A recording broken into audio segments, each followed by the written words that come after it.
బట్టతలతో బాధపడుతున్నారా? ఆధునితనమైన పద్ధతిలో hair transplantation చేయబడును. Face clinic, Hyderabad. Hello Ram గారు. హాయ్ నాగరాజు. సోషల్ మీడియా ప్రభావం వల్ల యూత్ బిహేవియర్ అసలు ఏ విధంగా చేంజ్ అవుతూ వస్తూ ఉంది? దాని నుంచి బయటపడాలి అంటే ఎలా అన్న? నాగరాజు, మనం మన జీవితాన్ని నిజంగా ఎలా ఉందో చూసుకోం. సోషల్ మీడియాలో ఎలా ఉండాలో మనం ప్రయత్నిస్తాం. వాస్తవ జీవితాన్ని ఎలా జీవించాలో మర్చిపోతాం. వర్చువల్ జీవితంలో ఎంత ఆనందంగా ఉండాలో, ప్రపంచానికి ఎలా చూపించాలో ఆలోచిస్తాం. అలా చేసే ప్రయత్నంలో ఏది నిజం కాదో అది నిజమని చూపించినప్పుడు, లేదా ఏది నిజం కానిది చూసినప్పుడు దాన్ని నిజం చేయాలని ప్రయత్నించినప్పుడు ఎదురయ్యే సంఘర్షణే యూత్ ఎదుర్కొనే అతిపెద్ద ప్రాబ్లమ్స్. ముఖ్యంగా నేను చాలా స్టడీ చేశాను నారాజు. సోషల్ మీడియా యూసేజ్, యూత్ ఏం చూస్తారు, చూస్తున్నప్పుడు వీళ్ళ పోస్టింగ్స్ ఏముంటాయి, ఇవన్నీ చూసినప్పుడు నాకు రెండు విషయాలు తెలిసాయి. చూసిన ప్రతి ఒక్కరికి ప్రాబ్లం ఏంటంటే కంపారిజన్ ఉంటుంది. కంపారిజన్ ఏంటంటే, నా వయసులో ఉన్న వ్యక్తి సోషల్ మీడియాలో పెట్టిన పోస్టును చూస్తే అతను ఏం చేశాడని ప్రపంచానికి చెప్తున్నాడో అది నాకుందా? సో నా రోజు మేజర్ ప్రాబ్లం యూత్కి వచ్చేది ఏంటంటే కంపారిజన్ అంటే అర్థం ఏంటంటే, నన్ను నేనుగా కాకుండా ఇంకొకరిగా చూడాలనే ప్రయత్నం చేసినప్పుడు దాన్ని మనం పోలిక అంటాం. పోలిక చాలా విషపూరితమైంది. ఇది నెగటివ్గా పోల్చినప్పుడు, అంటే ఏం లోపించిందో అది చూసి ఆ లోపానికి కారణమై మనల్నే మనం బ్లేమ్ చేసుకునే పరిస్థితి వచ్చినప్పుడు అది నెగిటివ్ బ్లేమింగ్. ఏదేమైనా ఇవి రకరకాలైన సైకలాజికల్ ప్రాబ్లం ఎదుర్కోవడానికి ప్రధానమైన కారణం కంపారిజన్. సోషల్ మీడియాలో రెండు రకాల కంపారిజన్స్ చూశాను నేను. యూత్ ముఖ్యంగా చూసిన ప్రతిసారి నెంబర్ 1 ఎబిలిటీ కంపారిజన్. నా సామర్థ్యానికి, నాతో పాటు ఉన్న వాళ్ళ సామర్థ్యానికి పోల్చుకుంటే నేను ఎక్కడున్నాను అన్నప్పుడు వెంటనే ఒక జడ్జిమెంట్ బయటకు వస్తుంది. నాకు చేత కాదు, నా వల్ల కాదు, అరే నేను ఇంతకంటే బాగా చేయగలను కదా. ఏదైనా సరే కంపారిజన్. నాకంటే వాళ్ళు చాలా గ్రేటు, వీళ్ళు ఎక్కడుంటారో, వీళ్ళు ఎక్కడి నుంచి వచ్చారో అని నా మీద నాకున్న అభిప్రాయం మీద ప్రభావం పడే మొట్టమొదటి విత్తనం ఏంటంటే ఎబిలిటీ కంపారిజన్. ప్రతి ఒక్కరు మనం ఏం చేస్తామంటే సోషల్ మీడియాలో పెట్టిన 1 minute రీల్ని కంప్లీట్ జీవితంలాగా చూస్తాం. ఒక వ్యక్తి, నేను నా డ్రెస్సు పొద్దున్నే నేను ఎక్కడున్నాను అని పోస్ట్ పెడితే లైఫ్ అంతా ఎంత హ్యాపీగా ఉంటాడన్నమాట. అయితే నేను ఇప్పుడు ఎక్కడున్నాను అని చూసినప్పుడు ఆ కంపారిజన్లో నీ స్థితిని నువ్వే నిందించుకునే స్థాయికి వస్తావు. ఎబిలిటీ కంపారిజన్, అది సామర్థ్యానికి సంబంధించిన కంపారిజన్, పోలిక. రెండోది ఒపీనియన్ కంపారిజన్. అసలు ఇతరులు ఎలా ఆలోచిస్తున్నారు. కొంతమంది అంటారు, I like very simple life అని. అదే మనం ఏమన్నా రిచ్గా ఆలోచిస్తున్నామా అని అనుకుని simple, I like simplicity, like కొడతాను. ఈ లోపల ఇంకోడు పోస్ట్ పెడతాడు, live life like a king size అని. అర్రే బతికితే ఎట్లా బ్రతకాలనిపిస్తుంది. ఇదేంటి ఇప్పుడు నేను ఆలోచిస్తున్న నా ఆలోచన ఏంటి? సింప్లిసిటీయా, రిచ్ లైఫా? అసలు ఈ రెండింటి తేడా ఎలా తెలుసుకోవాలి, నేను ఎలా జీవించాలి అని మనిషి ఈ కంపారిజన్ వల్ల కన్ఫ్యూజన్కి గురవుతాడు. కన్ఫ్యూజన్ ఎప్పుడు గురయ్యాడో కాన్ఫిడెన్స్ కోల్పోతాడు. కాన్ఫిడెన్స్ ఎప్పుడు కోల్పోయాడో చెయ్యగలని అని అనుకున్న పనిని కూడా చేయలేడు. సోషల్ మీడియా చూసిన ప్రతిసారి వాళ్ళు చూసేది ఏంటంటే, అక్కడ ఏముందో చూసి నేను ఎక్కడున్నానో చూస్తారు. అందువల్ల ability comparison and opinion comparison గురి అవుతున్నారు యూత్. ఇంకా ముఖ్యంగా ఈ కంపారిజన్లోనే బలయ్యే అతిపెద్ద, ఇటీవల విపరీతంగా ప్రాచుర్యంలోకి వచ్చిన వాడుక భాషలోని ఇంగ్లీష్లో వాడితే దాని మీనింగ్ ఒరిజినల్గా ఏదైనా సరే దాన్ని అందరూ ట్రోలింగ్గా వాడతారు. కానీ చాలామంది ఈ ప్రోగ్రాం చూస్తున్న యూత్ దీనికి కనెక్ట్ అవుతారో లేదో చూద్దాం. వాళ్ళ సమస్యలు ఎలా ఉంటాయంటే, number 1 constantly thinking about social media గురించి మనం మాట్లాడాం. విపరీతంగా సోషల్ మీడియా గురించి ఆలోచించడం. ఇప్పుడు ఎన్ని పోస్టులు అయ్యి ఉంటాయి, మనం పెట్టిన దానికి ఎన్ని లైక్లు వచ్చాయి, ఎవరైనా పెట్టింటే ఎంతమంది లైక్ చేశారు, నాకు ఎక్కువ వచ్చాయా వాళ్ళకి ఎక్కువ వచ్చాయా, అక్కడ మళ్ళీ ఎబిలిటీ కంపారిజన్, ఇవన్నీ వస్తాయి. రెండోది వాళ్ళ బిహేవియర్ ప్రాబ్లంలో నారాజు బిగ్గెస్ట్ ప్రాబ్లం ఏంటంటే feeling bad intensely if social media is disconnected or restricted. మీరు సోషల్ మీడియా వాడడానికి లేదు అని అనే కంపెనీలో జాయిన్ అవ్వడానికి ఎవరు లేరు, సిద్ధంగా లేరు. అసలు నాకు ఇంటర్నెట్ దూరం అయింది అని అంటే నేను ఎంత విపరీతంగా బాధపడతానంటే, ఒక వ్యక్తిని మనం కోల్పోతే ఎంత బాధపడతామో, వైఫై లేదంటే, ఛార్జింగ్ అయిపోయిందంటే యూత్ అట్లాంటి ఎమోషన్కే గురి అవుతున్నాను.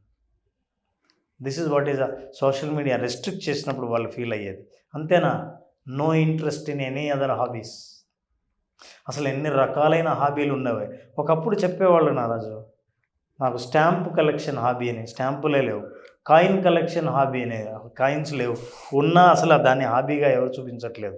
ఒకవేళ ఏదైనా హాబీగా ఉంటే ఒక్క క్షణం ఒక్క పోస్ట్లో చూపిస్తే అది నీ హాబీ అయిపోయినట్టే సోషల్ మీడియాలో. అసలు ఏ హాబీ మీద మనిషికి ఇంట్రెస్ట్ ఉండట్లేదు. పొద్దున్న లేస్తూనే నిజంగా నువ్వు ఏదైనా హాబీ డెవలప్ చేసుకోవాలనుకుంటే, అది ఒక హ్యాబిట్గా మారి ఆ హ్యాబిట్ నీ ప్రోగ్రెస్కి ఉపయోగపడాలని అనుకుంటే, ఫస్ట్ మీడియాలో ఎవరేం చేశారో చూస్తాం తప్ప చేయవలసిన పని చేయం.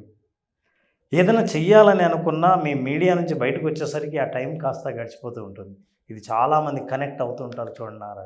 అంతేకాదు రెగ్యులర్ ఆర్గ్యుమెంట్స్, ఎన్ని న్యూస్ చాలా ఉన్నాయి నారాజు. తల్లిదండ్రులు చేతిలోంచి ఫోన్ లాక్కపోతే, నువ్వు చూడొద్దని లాగితే తల్లిదండ్రుల మీద దాడి చేయడానికి ఎంతమంది పిల్లలు ముందుకొచ్చారో చూడండి. అసలు ఏం చేస్తున్నానో నేనని తెలియకుండా వాళ్ళ మీద దాడి చేసి గాయపరిచిన వాళ్ళు, హాస్పిటల్కి పోయిన వాళ్ళు, పోలీస్ స్టేషన్కి వెళ్ళిన వాళ్ళు చాలామంది ఉన్నారు.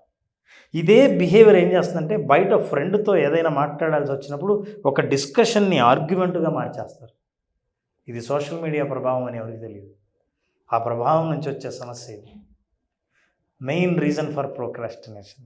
నాకు ఏదన్నా చేయడానికి ఇష్టం లేదనుకున్నారా, అది ఏం చేయాలి?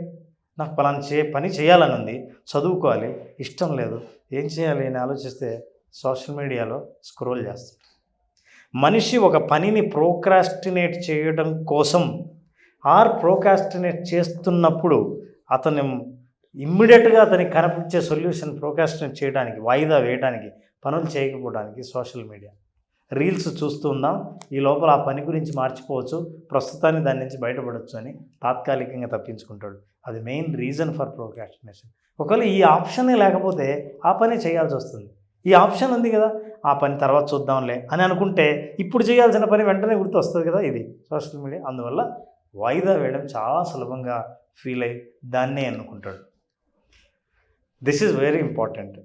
Cyber bullying, I must speak about this. ఒక పోస్ట్ ఎవరైనా పెడితే, ఒక వీడియో ఎవరైనా చూస్తే నెగటివ్గా కామెంట్ చేసేవాళ్ళు ఉంటారు చూసారా. సైబర్ బుల్లింగ్ అంటే ఆ పోస్ట్ పెట్టిన వాడు మానసికంగా కుంగి కుసించేంత వరకు రకరకాలైన నెగిటివ్ పోస్టులు పెడతారు. ఎట్లాంటి మంచిదానికైనా సరే ఒక జోక్ వేసి వాడి మోటివేషన్ని దెబ్బతీసేదాకా వదలరు. దాన్ని మనం ట్రోల్స్ అంటాం, రోస్టెడ్ అంటారు, రకరకాలైన పేర్లతో పిలిచి అది ఇంగ్లీష్ భాషలో పదాలు అయిపోయాయి. అయితే అది మానసికంగా ఎంత కుంగదీస్తుందంటే మనిషిని. చివరికి కొంతమందిని సోషల్ మీడియాలో 2 చేతులు ఇట్లా పెట్టి, దయచేసి నన్ను ఎంకరేజ్ చేయండి, నెగిటివ్ కామెంట్స్ పెట్టద్దు, ఎందుకు పెడుతున్నారని ఏడ్చి ప్రజలందరికీ చెప్పుకునే వాళ్ళు ఉన్నారు. ఎందుకంటే వర్చువల్ స్నేహితులు ఎంతోమంది ఉంటారు, వాళ్ళకి చెప్తారు. ఈ రోస్ట్ చేసే వాళ్ళల్లో ఉన్న ఈర్ష్య, ద్వేషం, పగ, కోపం, చేతగానితనం, సోమరితనం, ఈ లక్షణాలన్నీ అవతలని విమర్శించేలా చేస్తాయి. నేను చేయలేను, నువ్వు చేస్తున్నావు. కొంపదీసి జనాలందరూ నువ్వు చేసేది మంచి పని అనుకుంటే, ఆ మంచి పని నేను చేయలేదన్న గిల్టీ నాకు ఉంటుందిగా. ఇది ఉండకూడదు అనుకుంటే నీది మంచి పని కాదని ప్రూవ్ చేయాలి. నేను నెగిటివ్ కాబట్టి. సో నెగిటివ్ కామెంట్ పెట్టడం, ట్రోల్ చేసి దాని మీద విపరీతంగా కొత్త పర్సెప్షన్స్ ఇవ్వటం, ఇట్లాంటివి చేయడం అనేది సైబర్ బుల్లింగ్. చాలామంది పిల్లలు సైబర్ బుల్లింగ్కి వణికిపోతున్నారు. True sir. అంటే మీరు చెప్తుంటే కంప్లీట్ పర్సెప్షన్ చేంజ్ చేసేస్తున్నారు. ఎదుటోడిలో ఉన్నటువంటి గుడ్ క్వాలిటీని బ్యాడ్ అనే దాని కింద ప్రొజెక్ట్ చేసి పర్సెప్షన్ చేంజ్ చేసేస్తున్నారు. నెగిటివ్ కూడా చాలా ఫాస్ట్గా స్ప్రెడ్ అవుతుంది సార్. మంచిగా ఎప్పుడు మన దాకా రావడానికి చాలా టైం పట్టేస్తుంది, కానీ చెడు ఏదైనా స్మెల్ వస్తుందంటే వెంటనే ముక్కులు పగిలిపోయేలా వస్తాయి. ఇది అంతే. నెగిటివ్ సెన్స్ బలంగా కొడితే పాజిటివ్ సెన్స్ ఎప్పటికి కొంచెం ఎక్కడైనా టైం పట్టేస్తాం. పాజిటివ్ సెన్స్ ఎందుకు ఉండదు? నెగిటివ్ అందరిలోనూ ఉంటుంది, వెంటనే ట్రిగర్ అవుతూ ఉంటుంది. పాజిటివ్ అందరిలోనూ ఉండరు. అంటే అందరిలోనూ మనం చూడలేము. అది చాలా కష్టంతో కూడుకున్న పని. ఎందుకు అంటే వాళ్ళలో ఉన్న గుడ్ క్వాలిటీ మనలో లేదు కదా. ఎందుకు ఆ కంపారిజన్లో అతను నేను హైలైట్ చేయాలి? ఇప్పుడు అతను నేను ఎందుకు హీరోని చేయాలి? చేయాలి. ఇప్పుడు నాలో ఎంటర్టైన్మెంట్ ఏంటో తెలుసా నారాజు? ఒక వీడియో కానీ ఒక పోస్ట్ కానీ చూస్తే that is not entertainment. Comments are the entertainment. Yes. ఈ కామెంట్స్ పెట్టే వాళ్ళు ఎవరు? ఇలాంటి వాళ్ళు అయి ఉంటారని చూసేవాడికి కూడా తెలుసు. సో కామెంట్స్ చూడటానికే వచ్చేవాళ్ళు చాలా మంది ఉంటారు. They are all cyber bullying. అని అందులో ఈ కామెంట్స్ని చూడడానికి వచ్చినటువంటి లెజన్స్ ఎంతమందో చూడండి, చేతులు ఎత్తండి. సరే బాగుంటుంది కానీ బట్ మీరు చెప్పిన పాయింట్ కరెక్టే. అంటే యూత్ ఇందులో ఎలా వాళ్ళ టైంని నాలెడ్జ్ని ఏ విధంగా స్పాయిల్ చేసుకుంటున్నారు అనేది వెరీ క్లియర్ కట్ పాయింట్ అనమాట. అవును. ఇంకోటి వాళ్ళు ఎంత క్రియేటివ్గా ఉంటారో తెలుసు కామెంటరీ పెట్టడంలో. ఇదే క్రియేటివిటీ మీ టాలెంట్లో చూపిస్తే అద్భుతంగా పైకి వస్తారన్న విషయంలో కొన్ని కంపెనీస్కి పెద్ద పెద్ద కంపెనీస్ ఉంటాయి సార్, వాటికి కొటేషన్స్ వీటిలో నుంచి ఎత్తుకోవచ్చు. అంటే అసలు వాటే క్రియేటివిటీ అండి అసలు. అవి ఇలా కూడా ఆలోచించాలి. నేను అట్లా తమ్ముళ్ళు పెట్టుకుని చాలా ఉన్నాయి నిజంగా. వాటి మీద మనం అంటే నేను వీడియోస్ చేసినవి చాలా ఉన్నాయి. అంటే వాటిని బేస్ చేసుకొని అంత క్రియేటివ్ ఇది ఉంటుంది. బట్ స్పాయిల్ చేసుకుంటున్నారు. అవును, స్పాయిల్ చేసుకుంటున్నారు. ఈ సైబర్ బుల్లింగ్ నారాజు ఒక వంట కావచ్చు, ఒక ట్రావెల్ కావచ్చు, ఒక వీడియో కావచ్చు, ఒక ఒపీనియన్ కావచ్చు, ఒక స్కిల్ కావచ్చు, ఏదైనా సరే ఏది విమర్శకు అనర్హం కాదు మన గొప్ప వాళ్ళు ఎంతోమంది ఉన్నారు, ప్రతిదాన్ని విమర్శిస్తారు. ఈ సైబర్ బుల్లింగ్ కూడా బాధ పెడుతుంది. చివరికి నాకు కొన్ని అడ్వాంటేజెస్ కూడా గమనించాను, చాలామంది గమనించి ఉన్నారు.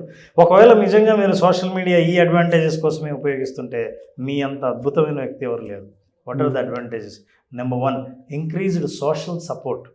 ఏమన్నా నేను పలానా పని చేస్తున్నాను, నన్ను ఎవరు చుట్టూ సపోర్ట్ చేయట్లేదు, ఇదేమన్నా కరెక్ట్గా చేస్తున్నానా లేదా అని అనుకున్నవాడు సోషల్ మీడియాలో పోస్ట్ చేసినప్పుడు, కామెంట్స్ రూపంలోనో లైకుల రూపంలోనో చేసినప్పుడు మనిషికి ఆత్మవిశ్వాసం పెరుగుతుంది. సోషలీ సపోర్ట్ మీరు పొందుతున్నారు దీని ద్వారా. సో ఇక్కడే కూర్చొని సొసైటీ సపోర్ట్ని ఎట్లా పొందొచ్చు అంటే అది అవకాశంగా మనం ఉపయోగించుకోవచ్చు. అట్లాగే ఇంక్రీజ్డ్ సెల్ఫ్ ఎస్టీమ్. నేను చేస్తున్నది మంచి పనే అని అన్నప్పుడు నాకు ఒక్క మనిషి విమర్శించినా 100 మంది ఎంకరేజ్ చేస్తే డిజిటల్గా నా ఎస్టీమ్ పెరుగుతుంది. Opportunity for self expression. Introverts ఉంటారు, ఎక్స్ప్రెస్ చేయలేని వాళ్ళు ఉంటారు, ఎలా మాట్లాడాలో తెలియదు అని ఉంటారు, నలుగురిలో మాట్లాడలేను, ఒక్క కెమెరా ముందు మాట్లాడడం నేర్చుకుంటే చాలు, నేను చెప్పాలనుకున్న విషయాన్ని ఈ ప్రపంచానికి ఒక్కడిని కూర్చొని రూమ్లో చెప్పచ్చు.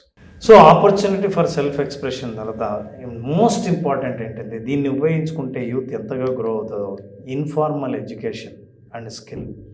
నేను కాలేజీకి వెళ్ళక్కర్లేదు, ఫీజు కట్టక్కర్లేదు, సర్టిఫికేట్ పొందాలని ఆలోచించక్కర్లేదు, కానీ నేను చాలా విషయాల్లో ఎడ్యుకేట్ కాగలను సోషల్ మీడియాల ద్వారా. ఒక వంట నేర్చుకోవచ్చు, ఒక స్కిల్ నేర్చుకోవచ్చు, ఒక ఎడిటింగ్ నేర్చుకోవచ్చు, ఎన్ని విషయాల్లో నేను నేర్చుకోవచ్చు. సో ఎడ్యుకేషన్ కూడా జరుగుతుంది, ఒక స్కిల్ని కూడా నేను డెవలప్ చేసుకోవచ్చు. ఇన్ని అడ్వాంటేజెస్ ఉన్నాయి. నాకు బాగా అంటే నేను రెగ్యులర్గా యూసేజ్ చేసేది increased social support, audience support ఎక్కువ తీసుకుంటాను. First thing for informal education and skill అని ఎంత చూసారా, నాకు ఎడ్యుకేషన్ అంతా అక్కడి నుంచే దొరుకుతుంది. నన్ను నేను మార్చుకోవడానికి ఉపయోగపడేటువంటి 2 టూల్స్ ఇందులో ఉన్నాయి సార్. నిజంగా మీరు ముందు చెప్పినప్పుడు కొన్ని విషయాలు అరే మనకు తెలియకుండానే మన డిఎన్ఏనే స్పాయిల్ అయిపోతుంది, పొల్యూట్ అయిపోతుంది అనే భయాందోళన కలిగింది నాకు. ఎందుకంటే 100 రకాల బిహేవియర్స్, 100 రకాల మ్యానిపులేషన్స్, 100 రకాల యాంగ్జైటీలు మనిషి మైండ్ మీద, బాడీ మీద పడినప్పుడు అది ప్రతి సెల్లోనూ, బ్లడ్లో ఉండే ప్రతి సెల్ మీద దాని తాలూకు రిజల్ట్ కనిపిస్తూ ఉంటుంది. అక్కడి నుంచి మనం పుట్టే పిల్లలు కూడా దానికి తగ్గట్టే ఉంటారు. అంటే డిఎన్ఏ ఎక్కడి నుంచే మార్చేసుకుంటున్నాం టెక్నాలజీ మైండ్లో పెట్టుకొని, అంటే టెక్నాలజీకి అడిక్ట్ అయిపోయి. ఎలానంటే క్యారెక్టరిస్టిక్స్ అన్నీ మారిపోతున్నాయి మనకి. మన ఫాదర్ వాళ్ళు మనకి ఇచ్చినటువంటి క్యారెక్టరిస్టిక్స్ వేరు, మనం టెక్నాలజీని యూసేజ్ చేసుకొని దాని యాంగ్జైటీలోను దాని అడిక్షన్ నుంచి అక్కడి నుంచి మన పిల్లలకు మనం ఇచ్చేటువంటి డిఎన్ఏ వేరు. సో అది టెక్నాలజీ డిఎన్ఏ కాదు, యాంగ్జైటీ ఎస్ వీఆర్ గివింగ్. అంటే అంత పెద్ద ట్రాన్సిషన్ అయితే ఉంది, అంత పెద్ద ట్రాన్సిషన్ అయితే ఉంది. సో ఈ పర్పస్తో నేను వాడుతున్నా అని అనుకుంటే మీ భుజాన్ని మీరే తట్టుకోవచ్చు. అవును. సో ఇలా ఇప్పుడు వీడియో చూస్తున్న వాళ్ళు ఎవరైనా ఇదే నేను ఎక్కువ వాడుతున్నాను అని అనుకుంటే చెయ్యిట్లా అని వీపు మీద ఇలా టచ్ చేసుకుని వెరీ గుడ్ అలా అనుకొని మీ భుజాన్ని మీరు తట్టుకొని కింద కామెంట్ బాక్స్లో పోస్ట్ చేయండి. ఎస్ సభాష్, నేను మీరు అనుకున్నట్టుగానే వాడుకుంటున్నాను.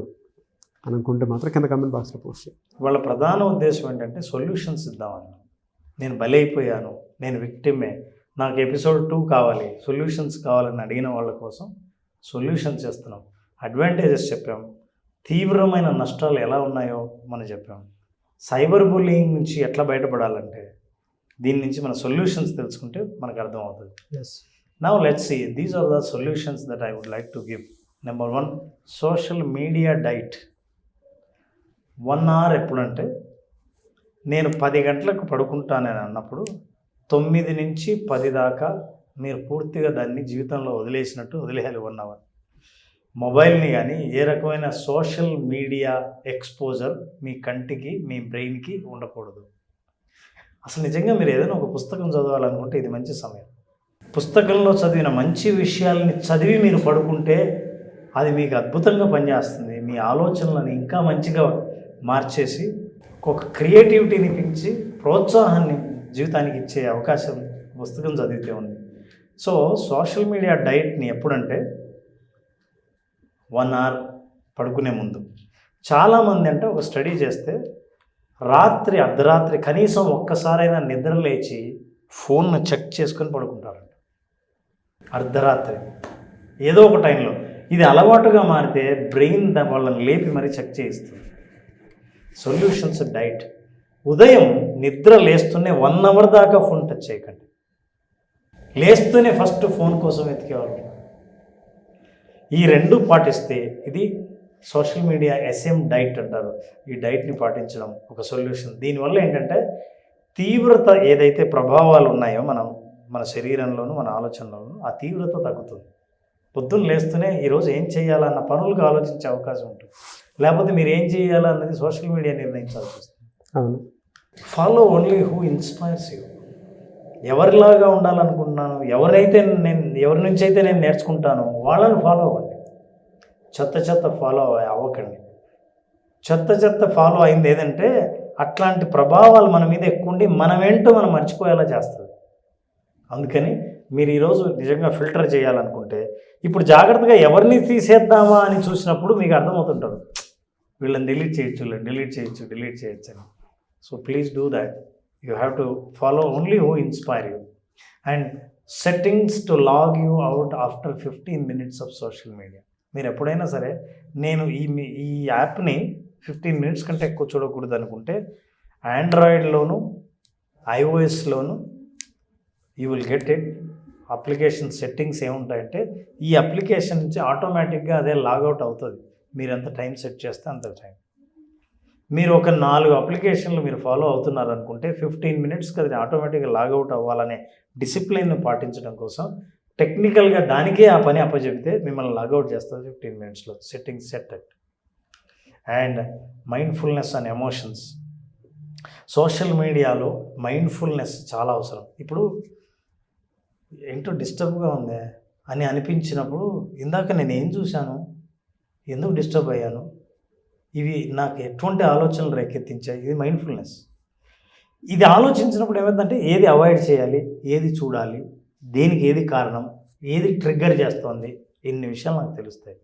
నేను అలా మైండ్ఫుల్నెస్ లేకపోతే ఆటోమేటిక్గా స్క్రోల్ చేసుకుంటూ పోతూనే ఎంతసేపు అయిందో తెలియదు, ఎంతసేపు మీ మెడను నేల కాంచారో మీకు తెలియదు. సో దీని నుంచి బయటపడాలంటే ఇవి చాలా సింప్లిఫైడ్, దీన్ని ఎక్స్పాండ్ చేస్తే చాలా simplified solutions. These are all that we're giving now. వీటిని పాటించిన వాళ్ళు 60% నెగిటివ్ ప్రభావాల నుంచి బయటపడవచ్చు. ఫస్ట్ యాంగ్జైటీ నుంచి బయటపడిపోవచ్చు సార్. అసలు అవును. అంటే వేరే ఆలోచనలు మనకు క్రియేట్ అయ్యేలా చేసేది సోషల్ మీడియాలో ఏదైనా ఉంది అని అంటే మనం చూసే పోస్ట్ని బట్టే ఉంటుంది. ఫస్ట్ ఆందోళన నుంచి బయటపడిపోవచ్చు. అరే ఒక ఆలోచన క్రియేట్ అవుతుంది అని అంటే ఒక పోస్ట్ నుంచి డెఫినెట్గా మీరు పాజిటివ్ ఉంటే ఓకే, దట్ ఈస్ ఫైన్.